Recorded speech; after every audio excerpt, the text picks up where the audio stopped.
Hello and welcome back to my channel, and in today's review we're going to be taking a look at the Transformers Studio Series Voyager class Constructicon Mixmaster.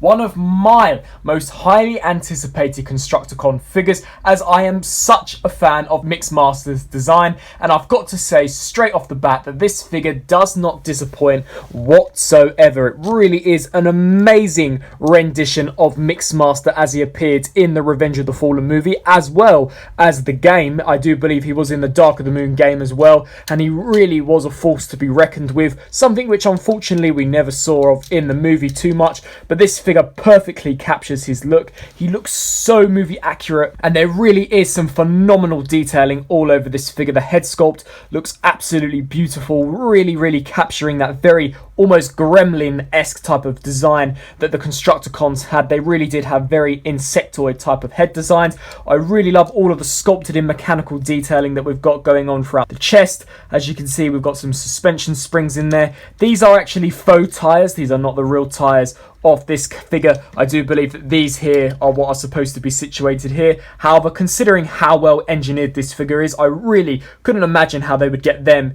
to here. As you can see, I think that they've done a fantastic job in splitting up the cement mixer components onto the shoulders and the forearms. That all looks really nice, and we've got some nice sculpted in detailing in there as well. Super cool, and all of these panels here are articulated, so you can hinge those up and down if you so choose. Unfortunately, you cannot rotate them. It would have been good if you could have swiveled them around like the original 2009 version to give him that shield look when he crunches up and uses these as a shield. Unfortunately, that's not accessible on this figure, but I probably expect that is due to budgetary constraints. As you can see, he's got more detailing here with different grooves and pistons and cogs. Really nice looking. And then on the legs as well, there is just so much magnificent detailing. That's one thing that amazes me about this Studio Series, is how well detailed and how complex the designs are. Now, turning around to the back, he does unfortunately have the front of the cab just situated on the back. However, this was the look that Mixmaster did have in the movie. He did have a massive structure on his back, at least looking like this. I'm not entirely sure if it was to this degree, but considering that this houses Devastator's head, which don't worry, we will get into very shortly, I think that they did a very well done job. Now, turning to this figure's articulation, the head is on a ball joint, so it's able to look up and down, left to right, as well as tilt down all that way and then up all that way on a hinge joint. So utilizing that ball joint and the transformation hinge, you can get this figure into some fantastic expressions utilizing the head sculpt. The arms can rotate forwards and backwards on this hinge here due to transformation, but they can of course rotate 360 degrees, where I guess his shoulder section would be. He is able to hinge all the way out to the sides where this shoulder section is, as well as in. There is a 360 degree rotation where his bicep would be, as well as a 90-degree bend at the elbow, and due to transformation the fingers are able to lift up and down. There is no waist articulation, however that is to be expected considering how bulky he is from the back, but the legs can kick forwards that far as well as back to about that far. He can do the splits to a great degree, which is really awesome, as well as giving him a full 360 degree rotation at the thigh, and finally a 90-degree bend at the knee. And if you want to count the transformation hinge, you can utilize this hinge here in order to squat him more, to give him a more menacing, more movie accurate appearance. Just look at how awesome this figure looks. He really is a force to be reckoned with, and his overall design is why he's one of my favorite Constructicons from the Michael Bay movies. For some Studio Series Voyager class size comparisons, here we've got the other Voyager class Constructicons, Long Haul and Rampage, and I think that the scale here works absolutely tremendously. As you can see, he is slightly squatter than Rampage, and Rampage probably would be even taller if I did extend his waist joint, but this was definitely the look that we saw in the movie. He really does remind me of Long Haul in terms of how squat and dense he is. However, I do think that Long Haul probably is slightly heavier than Mixmaster, but as you can see, he's even shorter than Long Haul. But I think that the proportions are just absolutely fantastic on this figure.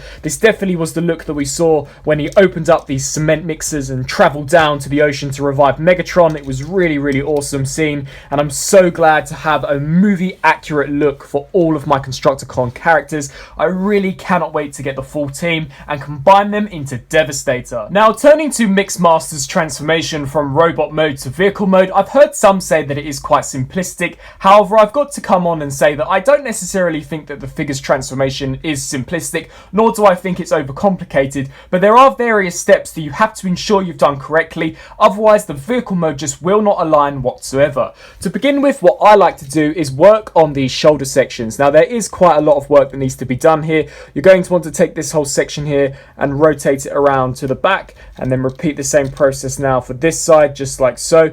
Now what you do is you take these and you fold those out. This isn't something you necessarily have to do right now, however I just like to get it out of the way, just so literally it gets out of the way for clearance. We can then take these sections, and if I spin around to the back now, these are all on double joints. You're going to want to take this here and hinge this back down just like so.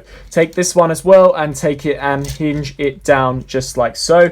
And now what we can proceed to do is take this whole section here, and we're going to want to bring it up and then bring it around, and there is a slot here that a tab on the underside of here, this tab here, will peg into. You have to align it up and it will snap into place just like so, solidifying where this faux wheel is to this section here.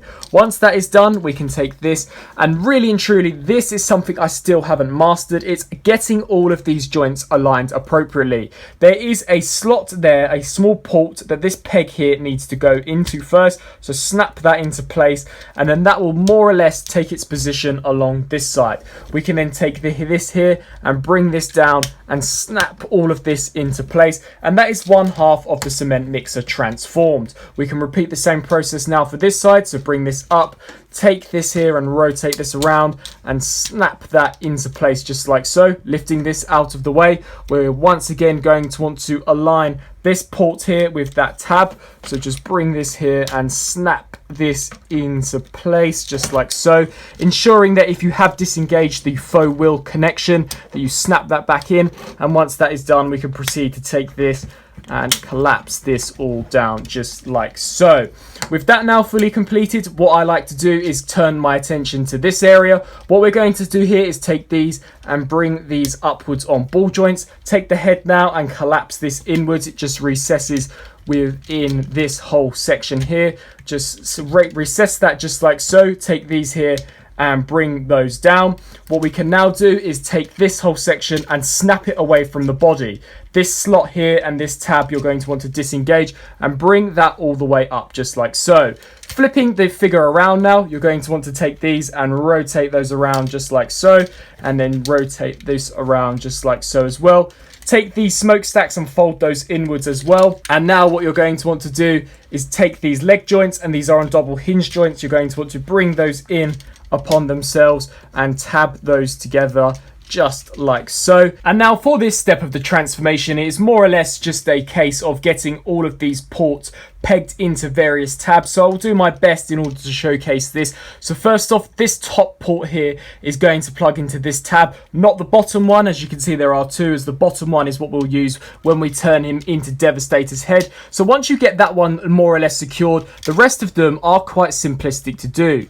You just want to turn around now to the base and just snap all this together. And as you can see, it will tab together really easy. Repeat the same process now for this side. So just take this here and bring this up. Before we actually seal that, really and truly, I should have brought these feet up first, and once those are brought up, then we can proceed to bring this in, as these toes here have got to fit into this groove here. So snap this into place and then snap that one into place, and then bring these two halves together. It can be rather difficult to do. You've got to ensure that these here are folded upwards as well.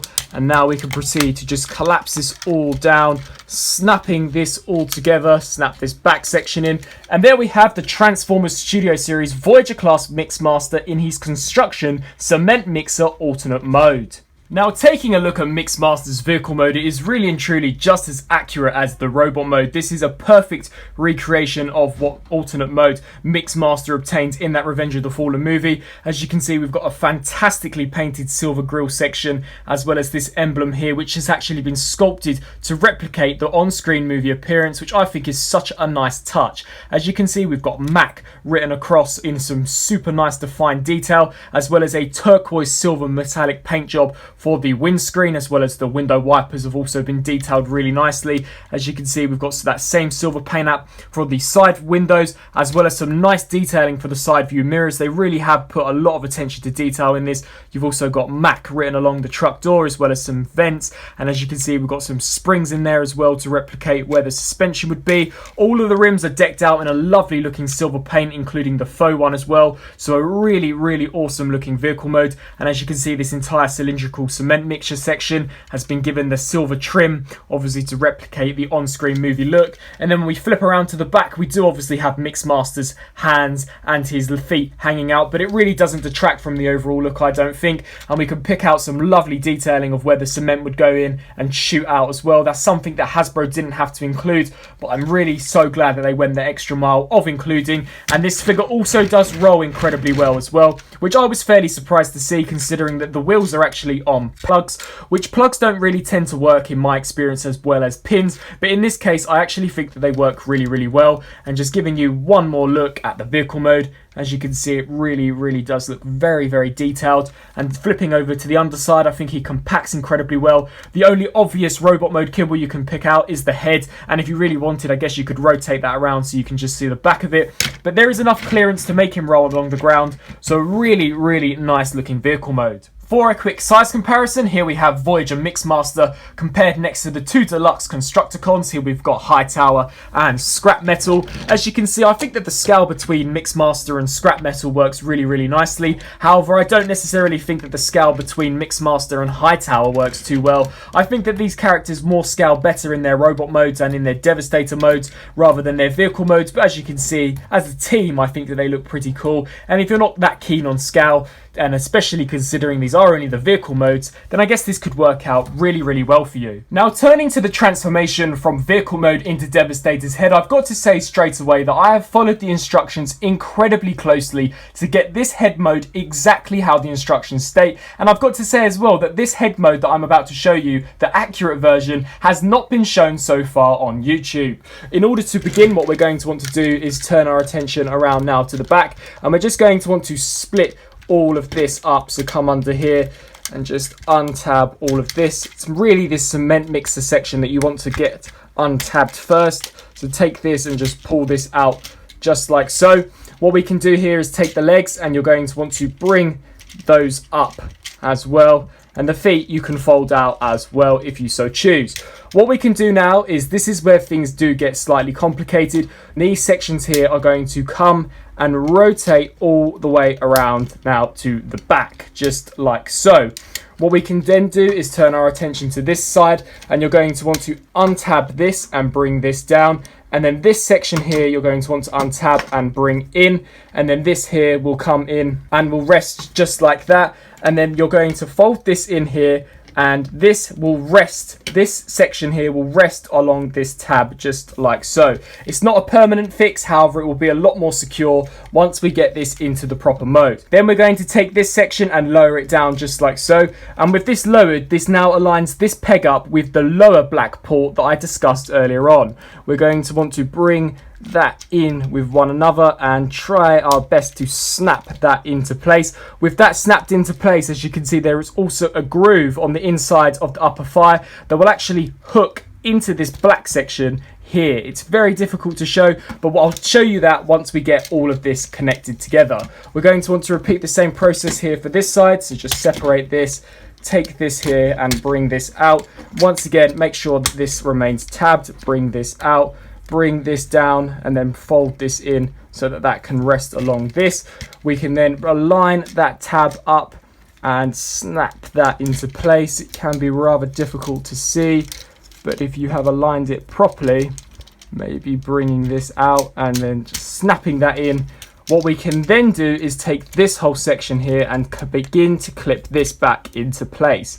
You're going to want to hook all that together, snap all of this together, and then with this what you can do now is take this and tuck this under, and then if these have fallen in, what we can do is take this here and lift this up, bring those down and have that rest along there now.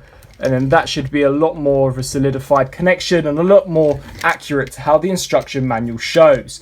With that now done, what we can do is align these sections here. And effectively what you have to do here is get this in and hook it in. It is incredibly difficult to do and potentially isn't necessarily that integral to the Devastator combined mode. But this is just what they show on the instruction manual, is hooking the top fire into this section here. And it is very, very difficult to do. Just hooking that in just like so. And then now try and repeat the same process for this side. So align that up and hook that into place. And as you can see, if you move this section here should also move. That's to show that they have solidified, and then tab that back into place. And all of this will be dead locked into place. What we can now do is fold up the toes, and there is a slot in there that the foot will actually fit into. So just bring that up and slide that into place, and repeat the same process now for this side. So slide this into place as well. It does appear that this whole section has unfortunately come untabbed. So lift this back up and realign all of this back cylindrical section. Now what we can do is come to this piece, take this whole front section and effectively just pull it off just like so, and set this off to the side. What we can now do is lift this section up, flare these smokestacks out, and then these pieces here will fold out as well. We can now take the main face of Devastator and pull this out on a double hinge joint, and then fold out these sections here. Bring this back down and snap it into place. And as you can see, these new pieces that we've just folded out have got slots that these tabs will plug into. So just align the face up and tab this all into place. And bring down the mouth if you so choose. It's not necessarily essential to transformation right now. And now, quite honestly, this whole section here is up to your own interpretation. There really isn't no right or wrong way to do this. However, one thing I would note is that if you take this section that we recently pulled off, these two big tabs here have to plug into these slots. So if these aren't aligning, then you're doing something wrong with this section. Plugging this into place is really, really simple. And then taking this here and pegging this one in as well. And there we have the full head mode for the Transformers Studio Series Devastator that will really soon be completed, and it looks absolutely incredible. Now, as I'm sure you'll be able to tell, I'm still unsure whether or not that this is the correct configuration. Once again, I did follow the instructions. However, Hasbro's instructions have never proven to be 100% accurate in the past, and to me this does appear slightly too flat. Now, I do know that there will be an additional element that will come with Leader Class Overload to fill out this section, so perhaps it will look a lot better once we have that component. But for now, the real talking point is definitely the magnificent looking head sculpt. I don't want to go into too much detail on this head sculpt, as I will cover it when I do my review of the completed Studio Series Devastator, but we can see that it is definitely vastly more accurate than the original Supreme Class version, with a much more movie accurate red colour scheme than the grey that they originally went for. We've got some phenomenal detailing for the eyes as well, and I think that this entire grinder section looks magnificent.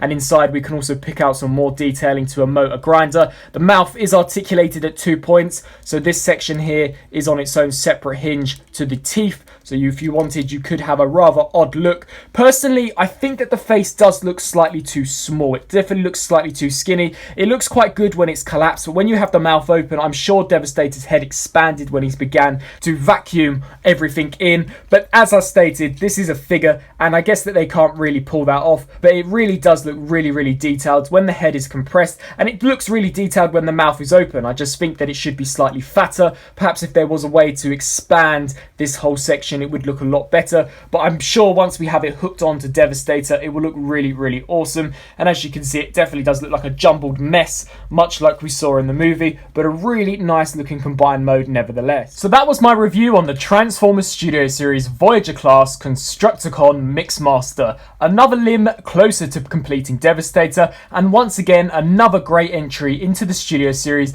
and into the Devastator saga. This figure really is fantastic. It is incredibly movie accurate to how we see Mixmaster appear in both the movie as well as the game. He really does look very CGI accurate, and I think that the colour scheme that they've gone with is definitely a lot better of a choice than the original 2009 Voyager class Mixmaster. The head sculpt looks remarkable. I love all of the different sculpted in detailings all the way throughout of him. All the different mechanical components really do make him incredibly eye-pleasing, and I think that his articulation, considering how obscure he is actually really well done as well. It is definitely incredible to think that this figure can transform from his robot mode into his vehicle mode, both which are incredibly movie accurate, and then into a very accurate looking Devastator head. This Devastator combiner truly could be one of the best combiners Hasbro have ever created, just seeing how well done each of these releases have been. Now, if you did enjoy this review, please let me know down in the comment section below, and be sure to leave your thoughts down below of what you thought of this figure, and don't forget to subscribe to stay tuned for my upcoming Transformer reviews. Thanks for watching.